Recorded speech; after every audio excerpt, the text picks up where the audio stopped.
ಅದಕ್ಕೆ ಮುಂದಿನ ಶ್ಲೋಕದಲ್ಲಿ ಹೇಳ್ತಾರೆ, ದೇಹ ವಾಕ್ ಬುದ್ಧಿಜಂ ಧೀರಾ ಧರ್ಮಜ್ಞಾ ಶ್ರದ್ಧೆಯಾನ್ವಿತಾ. ದೇಹ ವಾಕ್ ಬುದ್ಧಿಜಂ. ನಮ್ಮಲ್ಲಿ ಬರತಕ್ಕಂಥ ಪಾಪಗಳು 3 ಥರ. ಒಂದು ದೇಹದ ಮೂಲಕ ಮಾಡುವ ಪಾಪ, ದೈಹಿಕವಾಗಿ ಕ್ರಿಯೆ ಆಕ್ಷನ್. ಅದಕ್ಕಿಂತ ಮತ್ತೊಂದು ಬರೇ ಮಾತಿನ ಮೂಲಕ ಮಾಡುವ ಪಾಪ. ನಾವು ಬಾಯಿಂದ ಕೆಟ್ಟ ಮಾತಾಡಿ ಇನ್ನೊಬ್ಬನ ಶಾಪ ಹಾಕೋದು ಏನೇನೋ ಮಾಡ್ತೀವಲ್ಲ, ಮಾತಿನ ಮೂಲಕ. ಅದಕ್ಕಿಂತಲೂ ಸೂಕ್ಷ್ಮವಾದ್ದು ಮನಸ್ಸಿನಲ್ಲಿ ಒಬ್ಬನ ಬಗ್ಗೆ ಕೆಟ್ಟ ಚಿಂತನೆ. ಅದನ್ನ ಅವನು ಹಾಳಾಗಿ ಹೋಗಲಿ ಅಂತ ಮನಸ್ಸು ಯೋಚನೆ ಮಾಡುತ್ತೆ. ಬಾಯಲ್ಲಿ ಹೇಳಲಿಕ್ಕೆ ಧೈರ್ಯ ಇರೋದಿಲ್ಲ, ಅದು ಮನಸ್ಸು ಯೋಚನೆ ಮಾಡುತ್ತೆ. ಹೀಗೆ 3 ವಿಧದ ಪಾಪಗಳು ನಮ್ಮ ದೇಹದ. ದೇಹ ವಾಗ್ ಬುದ್ಧಿಜಂ, ದೇಹದಿಂದ, ಮಾತಿನ ಮೂಲಕ ಮತ್ತು ಬುದ್ಧಿ, ನಮ್ಮ ಮನಸ್ಸು ಯೋಚನೆ. ಈ 3 ವಿಧದಿಂದ ಪಾಪಗಳು ನಡೀತಾ ಇರ್ತವೆ. ಅದನ್ನ ಧೀರಾಹ, ಅದನ್ನು ಗೆಲ್ಲುವಂಥ ಧೈರ್ಯ ಬೇಕು ಅಂತ. ಈ ಅನುಷ್ಠಾನ ಇದ್ದವರಿಗೆ ಆ ಧೈರ್ಯ ಬರುತ್ತೆ ಅಂತ. ಧೀರರು ಅಂದರೆ ನಾವು ಮಾಡತಕ್ಕಂಥ ಕರ್ಮದಿಂದ ನಾವು ಅದನ್ನು ಗೆಲ್ಲುತ್ತೇವೆ ಅಂತಕ್ಕಂಥ ಕಾನ್ಫಿಡೆನ್ಸ್, ಆತ್ಮವಿಶ್ವಾಸ. ನಮಗೆ ಅನುಷ್ಠಾನದಲ್ಲಿ ಆ ಆತ್ಮವಿಶ್ವಾಸ ಇರಬೇಕು.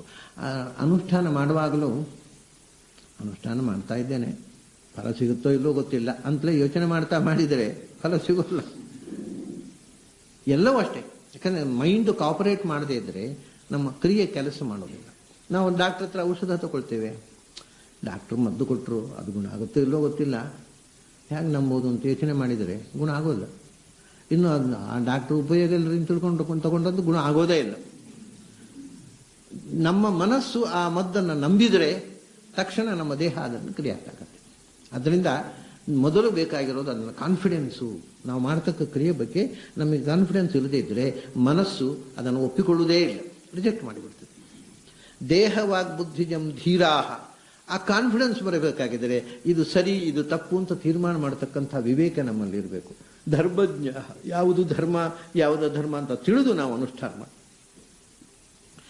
ಅದರ ಜೊತೆಗೆ ನಾವು ಮಾಡೋದರಲ್ಲಿ ನಮಗೆ ಶ್ರದ್ಧೆ ಇದೆ. ಶ್ರದ್ಧೆ ಇದ್ದದ್ರಿಂದ ಕಾನ್ಫಿಡೆನ್ಸ್. ಶ್ರದ್ಧೆಯಾನ್ವಿತ, ಯಾವುದನ್ನು ನಾವು ತಿಳಿದು ನೋಡಿ, ಧರ್ಮಜ್ಞಾ ಶ್ರದ್ಧೆಯಾನ್ವಿತ, ತಿಳಿದು ನಂಬಿ ಮಾಡಿದರೆ ಆಗ ಏನಾಗುತ್ತೆ? ಕ್ಷಪಯಂತಿ ಅಘಂ ಮಹದಪಿ.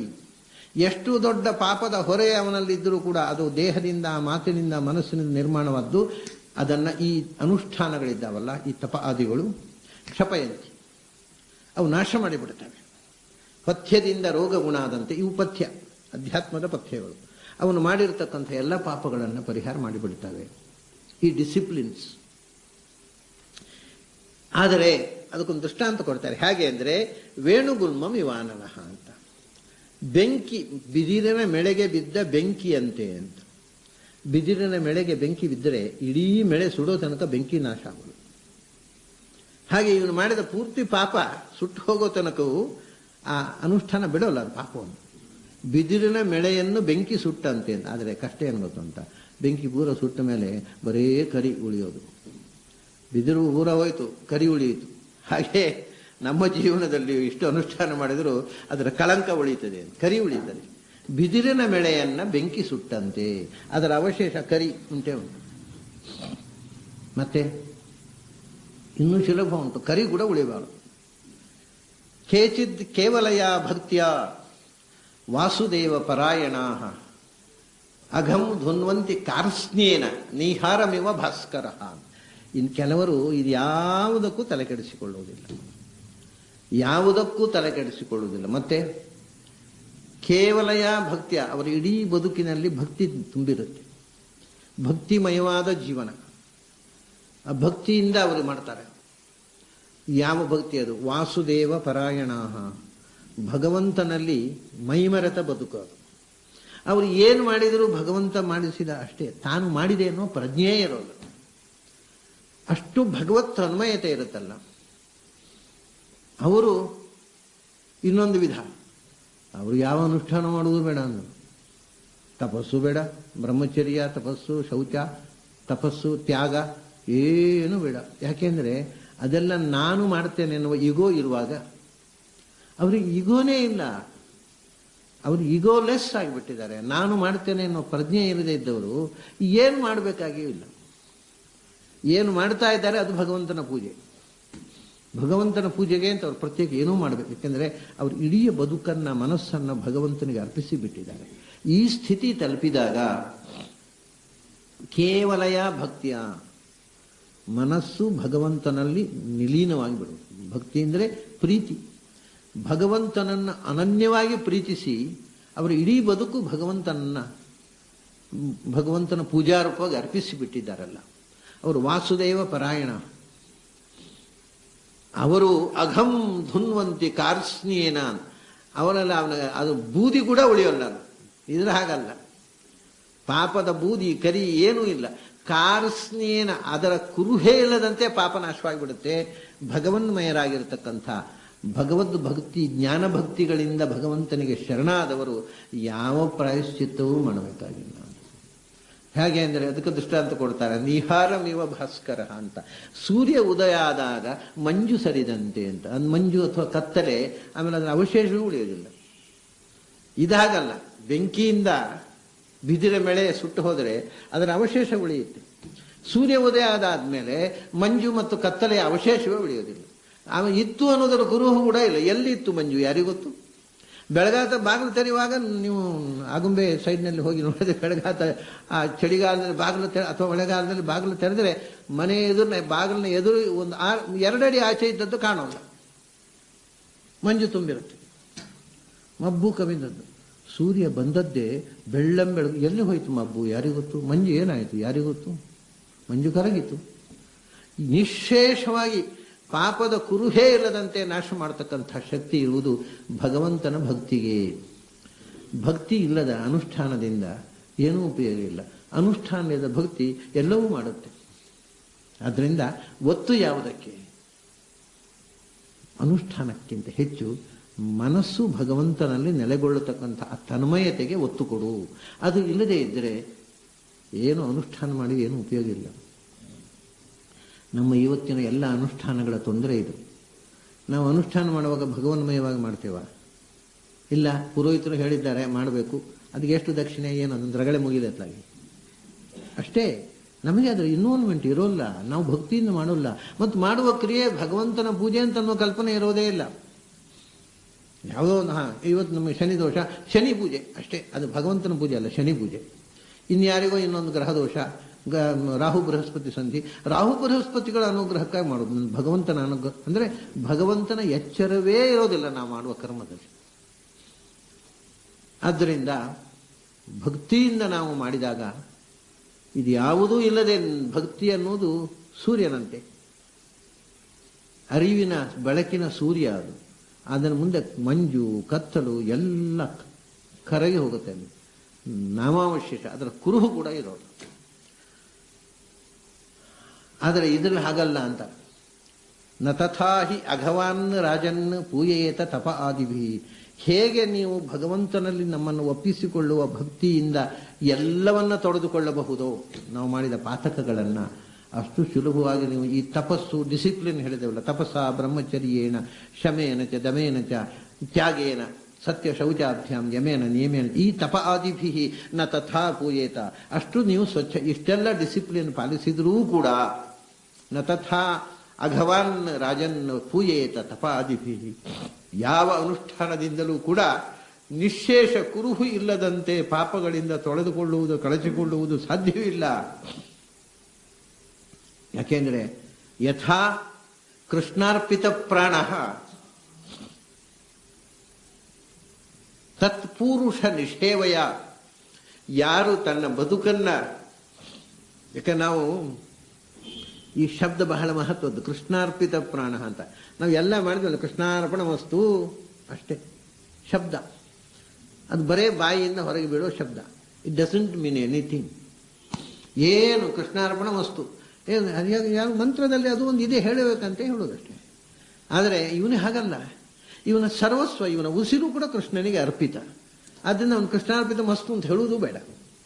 ಆ ಸ್ಥಿತಿಯಲ್ಲಿ ಯಾವ ಪಾಪವೂ ಅಂಟುತ್ತದೆ. ಯಥಾ ಕೃಷ್ಣಾರ್ಪಿತ ಪ್ರಾಣ, ಅವನ ಉಸಿರು, ಅವನ ಬದುಕು ಪ್ರತಿಯೊಂದು ಕೂಡ ಭಗವಂತನಿಗೆ ಅರ್ಪಿತವಾಗಿದೆ. ಅದರಿಂದ ಅವನು ಮಾಡುವ ಯಾವುದೋ ಒಂದು ಕ್ರಿಯೆ ಕೃಷ್ಣಾರ್ಪಣ ವಸ್ತು.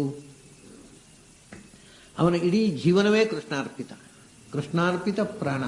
ಅಂಥವನು ಅವನಿಗೆ ಏನೂ ಅಂಟುವುದಿಲ್ಲ. ಯಾಕೆಂದರೆ ಅವನು ತಾನು ಯಾವಾಗ ಅಂಟುವುದು ಯಾವಾಗ ಗೊತ್ತುಂಟ, ನಾವು ಮಾಡಿದ್ದು ನಮಗೆ ಅಂಟುವುದು ಯಾವಾಗ ಅಂದರೆ ನಾನು ಮಾಡಿದೆ ಅನ್ನೋ ಫೀಲಿಂಗ್ ಇದ್ದಾಗ.